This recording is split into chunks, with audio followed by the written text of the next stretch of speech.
Думай. Действуй. Побеждай. Думай, действуй, побеждай. 1xBet. Спонсор спортивных эмоций.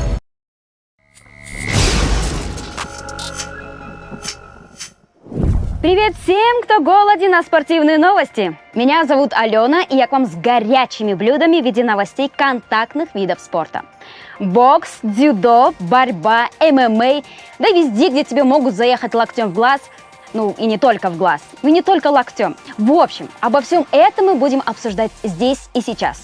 Ну и, конечно же, приправим все интригами, скандалами и расследованиями. Ну а как без этого? Олимпиада в Париже чего только стоит. Впрочем, к ней мы еще вернемся. И чувствую, не раз. Героем недели стал казахстанский боец UFC Шавкат Рахмонов. А когда не герой, спросите вы? И будете правы. Но тут другая история. На прошлой неделе прошел титульный бой в полусреднем весе между Белалом Мухаммадом и Леоном Эдвардсом. Второй, к слову, был фаворитом, но победу одержал Белал. Его радость разделили далеко не все. Скучно говорят. «Дайте нам хлеба и зрелищ», скандируют болельщики и требуют на арену Шавката. Даже флешмоб запустили в соцсетях. Please, Shavkat Rakhmonov. Please, Shavkat Rakhmonov, if you can hear us, please save us. Please, Shavkat Rakhmonov, please save us. «Шавкат, спаси!» просят любители ММА. Думаем, осталось немного времени, и казахский батыр-спаситель в плаще и тымаке исполнит общую мечту и подарит нам всем нереальные эмоции. Так же, как и 1xBet, спонсор спортивных эмоций. Отличился еще один боец UFC – непобежденный Мухаммед Мокаев. В отличие от коллеги по цеху, Мухаммед сегодня попал в графу антигероя. Чем-то каратель не угодил лиге, причем чем именно, до сих пор неизвестно. Ходит слушок, что боец вел переговоры с PFL. Мол, не ценит меня UFC. Однако сам Мукаев все эти домыслы отрицает и надеется вернуться в сильнейшую лигу. Но Дана Уайт что-то не совсем горит желанием его поддержать. Даже наоборот. «Удачи, родной», говорит.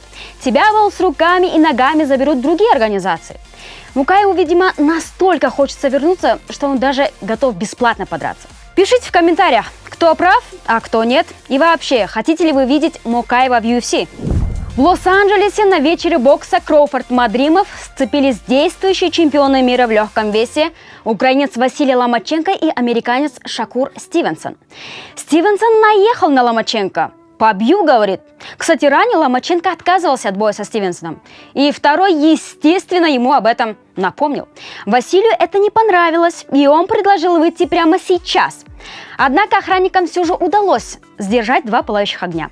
А вот болельщиков не остановить. Кажется, эти двое станут героями мемов. Кто-то из комментаторов уже пошутил, вызвав позитивные эмоции. Кстати, спешу напомнить, что спонсор спортивных эмоций 1xBet. Давайте теперь пройдемся по результатам турнира UFC Fight Nights, который прошел на прошедших выходных в Абу-Даби. Умар Нурмагомедов победил Кори Сентхагена единогласным решением судей. Таким образом, он поднялся аж на 8 строчек рейтинга и сместил Кори со 2-го на 4-е место. Ранее Нурмагомедов занимал 10-е место рейтинга. Также в этом весе произошло еще несколько перестановок.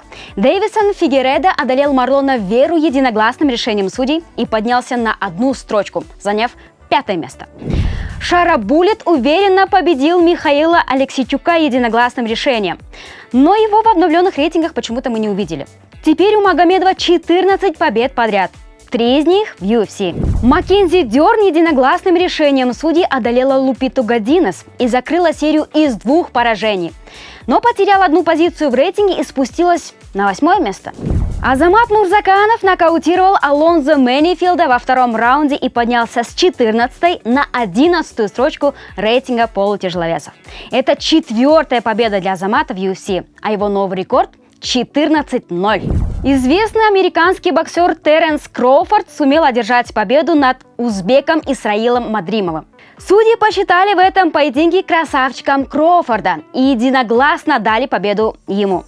Но счет был очень близким. Схватка у боксеров была мощная. Кстати, американец за всю карьеру провел 41 бой и ни разу еще не проиграл. Из них 31 победа нокаутом. Исраил менее опытен. У него в активе 10 побед 7 из которых нокаутом. А Исраил хорош, при своем-то сравнительно минимальном опыте дрался практически наравне, уступив по очкам буквально минимально. Кстати, на эту новость отреагировал и наш красавчик Данияр Елеусинов. Боксер прокомментировал победу Кроуфорда над Мадримовым. Кроу еле выиграл у Мадримова. Теперь вы понимаете, на каком я уровне? Казахи мои родные. Надеюсь, в интонацию я попала. По крайней мере, именно такими словами поделился спортсмен у себя в Инстаграме. Слова Данияра вполне обоснованы, между прочим, потому что в 2014 году Данияр Елеусинов и Исраил Мадримов встречались на любительских турнирах аж 2 раза. Тогда и Данияр единогласным решением судей одерживал победу. Хотите обновить асфальт возле дома, но местная администрация бездействует? Выход есть! Выиграйте золотую медаль на Олимпийских играх, как это сделал Ильдос Сметов. И ровненькая дорога для вашей ласточки обеспечена. Кстати, в Акимате Жамбыльской области сообщили, что ремонт дороги проведен за счет спонсорских средств. Народ в соцсетях поздравляет Ильдоса не только за заслуженной победы, но еще и с новым асфальтом. Олимпиада в Париже. Самая скандальная за всю историю. Что не новость, то скандал. Кстати, последний раз Париж принимал у себя олимпийцев в 1924 году. Бьюсь об заклад, что спортсмены того времени даже представить себе не могли, как все изменится буквально скоро. А что будет еще через 100 лет, даже подумать страшно. Одни из последних сил вырывают долгожданные медали, у других сил на это, откровенно говоря, не хватает. Например, у соперниц Иман Халиф из Алжира и Лин Ютин из Тайваня. Девушки выступают в женском боксе. Они уже обеспечили себя как минимум бронзой и скоро будут биться за выход в финал Олимпийских игр. Так что с ними не так? Соперницы утверждают, что и Халиф, и Ютин мужчины. Мол, слишком уж их удары сильны. Девочки так бить не могут. В 2023 году обе провалили гендерный тест на чемпионате мира, так как у них был повышен тестостерон. Экс-генсек IBA Иштван Ковач заявил, что еще в 2022 году тесты IBA определили Халиф как мужчину. Цитирую: «Проблема заключалась не в уровне тестостерона Халиф, потому что его можно скорректировать, а в результате гендерного теста, который ясно показал, что Иман – мужчина с биологической точки зрения». В общей сложности IBA вынесла соответствующий вердикт еще по 4 боксерам. Я лично сообщил об этом в МОК, но как бы это невероятно не звучало, они не ответили по сей день, заявил Ковач.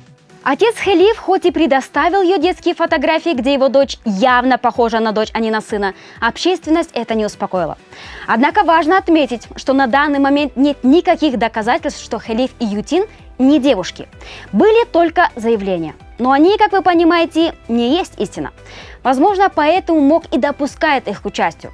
Что вы думаете сами по этому поводу? Делитесь мнениями и эмоциями. А я напоминаю, что спонсор спортивных эмоций – 1xBet. На этот счет высказалась ЛГБТ-активистка и, как она сама себя называет, докторка социальных наук, пауэрлифтерка, поэтка, батырка Жанар Секирбаева в интервью Марату Шибутову. Исходная вещи, да, то есть по силе, ну вы же не сможете победить мужчину в своей категории. Я так не думаю. Я всегда выступаю за смешанные виды соревнований, где есть и женщины, и мужчины в одной дисциплине вместе. И тогда вот этих вот разделений, ой, да давайте им поменьше сделаем нормативы, этим побольше не будет. В этом вопросе нам важно было послушать экспертное мнение. Поэтому мы связались с казахстанской боксершей, обладательницей пояса WBA Палаусой Муздиман, которая лично знакома с Иман Халиф. И вот что она говорит по этому поводу. Спортсменка из Алжирки, да, она была девочкой, с нами давно выступала. 2016 года я ее знаю, но при этом она выглядела как мужик. И что странно, что хотя она родилась девочкой, но у нее XY хромосома, как у мужчин. А у женщин такого нету. Из-за этого ее все думают, что она мужик, и внешне она выглядит как мужик. И удары, как вы видели, с итальянки, как она боксировала, удары жестче, чем у женщин. Но при этом она сдала тест. Конечно, у нее повышенный тестостерон, и она провалила гендерный анализ, но при этом является женщиной. Эту ситуацию прокомментировала и другая казахстанская спортсменка Ангелина Лукас. Если они хотят выступать на Олимпиаде, мужчины, которые считают себя женщинами, то пусть соревнуются между собой, заявила Лукас. И мы с ней согласны. Друзьяшки мои, жду ваше мнение. Очень интересно почитать, что вы обо всем этом думаете. 250 тысяч долларов, это почти 120 миллионов тенге, получит Ельдос Сметов за золотую медаль на Олимпийских играх в Париже. В общей сложности 300 тысяч долларов получит олимпийская чемпионка по дзюдо Диора Кильдиорова за свою историческую победу на Олимпийских играх. 8 поражений подряд. Бывший временный чемпион UFC в легком весе Тони Фергюсон обновил антирекорд UFC по количеству поражений подряд. На днях за золотую медаль Олимпиады 2024 в боксе весовой категории до 80 килограммов поборется казахстанец Нурбек Оралбай и украинец Александр Хижняк. Каков исход событий? На этот вопрос мне ответит Дидар Кадыров, спортивный комментатор телеканала «Спорт+». Всегда сложно давать прогнозы на бои с участием казахстанцев. В финале весовой категории до 80 кг встретятся Оралбай и Александр Хижняк из Украины. Опыт, безусловно, на стороне украинца, который уже является серебряным призером предыдущей Олимпиады, чемпионом мира, чемпионом Европы, дважды победителем Европейских игр. У него целый ряд других наград. Он старше Оралбая на 5 лет, 29. Если не преклонный, то, можно сказать, вот на пике находится сейчас боксер из Украины. Нурбек Оралбай очень хорош на ногах, он очень техничный, его арсенал богат, да, в опыте он уступает, безусловно, но Оралбай не так агрессивен на старте поединка. Часто он просто присматривается, находит бреши в обороне соперника, в технике. И часто он может разобрать, что же делает его оппонент, а во втором-третьем включается на полную, а там, конечно, все что угодно мы можем увидеть в исполнении Нурбека. Кроме того, это теперь уже единственная надежда сборной Казахстана вообще в боксе среди мужчин, так что на него будет молиться буквально вся страна. Мне интересно, как он справится с этим давлением, и я надеюсь, что это ему удастся. Потому, конечно, хочется пожелать успехов, удачи и победы, самое главное, Нурбеку Оралбаю в предстоящем поединке. На сегодня у меня все, друзья. Но мы не спим, бдим и вернемся к вам с чем-нибудь вкусненьким уже в эту пятницу. Подписывайтесь, ставьте лайки и делитесь мыслями в комментариях. А я еще раз напоминаю, спонсор спортивных эмоций 1xBet.